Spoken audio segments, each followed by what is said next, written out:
border force could be replaced with military police, according to new contingency plans being drawn up by the Home Office in the run-up to potential border force strike action. A vote was held on Thursday by the Public and Commercial Services Union, the PCS, in favour of the strike over action over an increase in their pay. The PCS union represents 3,500 border force employees across the country who, let's face it, just like their counterparts in the police and the people who employ them, the government, don't and haven't done anything in recent years that would warrant a fucking pay rise anyway. For example, border force deals with goods coming in and leaving the country as well as customs checks, but also operates coastal forces to monitor illegal immigrants coming into the country, which they have utterly failed at. Due to the pending strike actions, Suella Braverman has approved the mobilisation of up to 400 military police constables or police officers from across the Army, Royal Navy and the RAF. Well, let's hope the armed forces are more prepared to defend our shores than these twants that want to go on strike. Under the proposal, they will go on a week's training to ensure they can take over at airports and ports, which, by the looks of the shower of shite we currently have, is about 6 more days of training than they fucking get.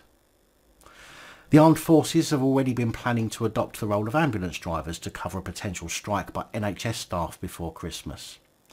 A senior army source said, in the past few years we have been bounced from one crisis to another. It seems to many of us that the armed forces is simply being used as the government's fourth emergency service. Our medical service is already integrated into the NHS and we simply don't have enough people to plug other potential gaps with such regularity. Our limited numbers are already placing great strain on what we can effectively do, and the extra demand being placed on us is not helping. However, we will do what the British Army has always done and get on with it.